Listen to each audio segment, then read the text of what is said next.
My guest today is John Maker.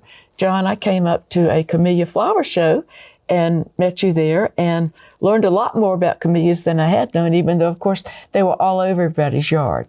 They were, yeah. Here. They've been very popular for a long time. But they were actually popular up north for a while. Okay.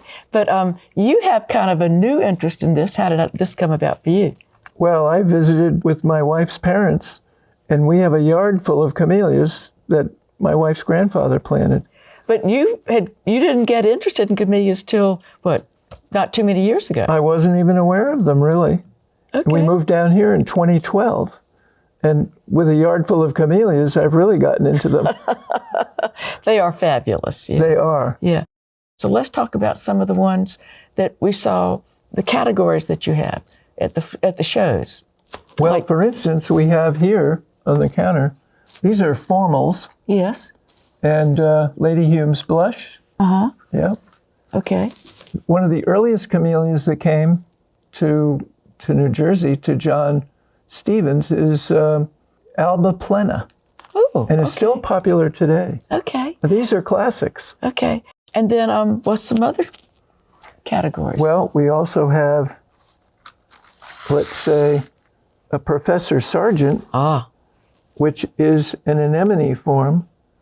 And this would be peony to an anemone form here as well. Okay. And Professor Sargent is one that's just in everybody's yard, I think. Really old I think it's a really old one, and it's popular. It goes back to 1905. It actually came from Magnolia Gardens, but was named for Charles Sargent, who was the director of the Arnold Arboretum in Boston, and owned by Harvard University. It's Isn't sort of that interesting, fun? yeah. Middleton and Magnolia both being places known for camellias even today. Right. Yeah. Yeah. Yes. Well, let's talk about some of the other shapes and forms. Well, let's see. This is a semi-double. Okay. Semi-double. As this and what makes it semi-double? Because it's got lots of rows of petals? It's sort of got, it's a little laid down on the outside and stands up more in the middle. Okay. All right. Yep. Here's another one that is similar. Okay. Dr. Burnside. And then you said that some of them are sports. So let's talk about some. A sport means on the same bush, a different color or shape comes out? Yeah, occasionally on a bush, there'll be like this Methodiana, there will be something that's a little different, and it may sport to something, and someone takes that branch, propagates it, and this is Methodiana supreme. Come on. Variegated. Another example I can show you is this, which is Donkalari, and the sport is Ville de Nance. Gosh, I mean, they couldn't be more different. And they couldn't be more different. And that just happens in a peculiar way, just every now and then. And you can see in this Donkalari, it has similar, what they call moire, the white splotching. Yes. And this one has a lot of it. And sometimes they'll be all red as well. Good heavens.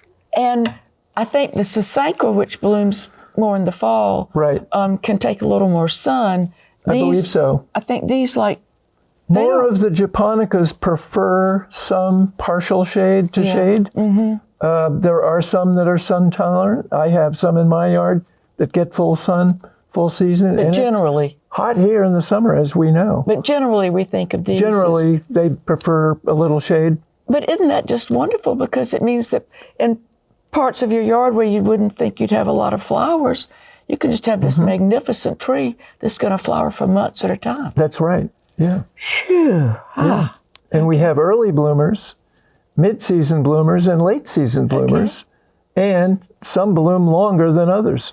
If you want to bring them inside, generally we just thought about floating them in water because they don't usually stay on the stem very well. I bring blooms in every afternoon, changing them up. They don't last that long when you cut them and bring them in, even if you put them in water.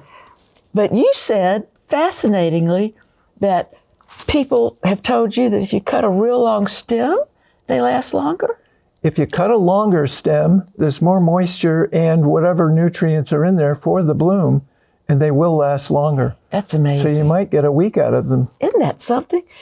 They do perform better if they are pruned, however, and opened up some. So how do you go about that? Thinning the inside branches. You know, in typical pruning is branches that aren't going the way you want them to go. Probably should be trimmed off. Okay. And it's good to get air circulation through. And it's better for prevention of disease to have them a little thinner. Okay. Not too thick. Fine. It's important to trim off the little shoots and smaller, lower branches, and they should probably be at least 3 feet off the ground before you have branches. Okay. Because the T-scale get up there if it's too close to the ground. And it's just too much trouble to have to spray them and do all that stuff. If you could just make cultural changes that will control it for you. That's one way to do it, but I do say that we have someone come spray our camellias because we've got a woods just full of them, and some camellias are intermingling with their neighbors. Oh, okay. So the spraying will help prevent the T-scale, and we have that done twice a year. But other people have mine don't get any of that. And they do perfectly fine. And then over here, I have a display that came from my wonderful friends, Hank Stallworth and Ann Nolte. Wow. And they don't do any of that. And I think you can see they look that terrific. theirs are stunningly beautiful. They are. Yeah. Isn't that something? Yeah. When I came to the show, it was interesting to see that y'all had a lot of them in little plastic cups, and they were stuck in a grape instead of a cup full of water. That's right. You can put a grape on the end of the stem to provide moisture, and it's got a little sugar in it. Yeah. And it will help the bloom last another day or two. And the alternative is to put them in water in a cups, but it's messier. So the grape is the famous little trick. But also show people. Y'all had hundreds of them there. That would have been a lot of water to get rid of at the end of the show. Exactly. Yeah. Okay. And the grapes are great because you can recycle them by eating them. Good point. This is such a wonderful plant that we can plant in shadier areas. That's right. And I think almost carefree. And what joy to have something like this. Well, one of the wonderful things is the nickname for the camellia is Winter's Rose. And so we all love to see things coming up in the spring, nurtured through the summer and into the fall, but then things start to disappear. When you have camellias, you've got something to look forward to as the sasanqua come out, and then these lovely japonica all winter long. Oh, they are glorious. And there are parts of town in Columbia and other towns and cities where you drive around and there are people blooming in their yards, their camellias. Yeah. And it catches your eye. It's really lovely. I'm so happy that we have them here, and I'm so happy that you came to tell us about them. It's a thrill to be here. Yes.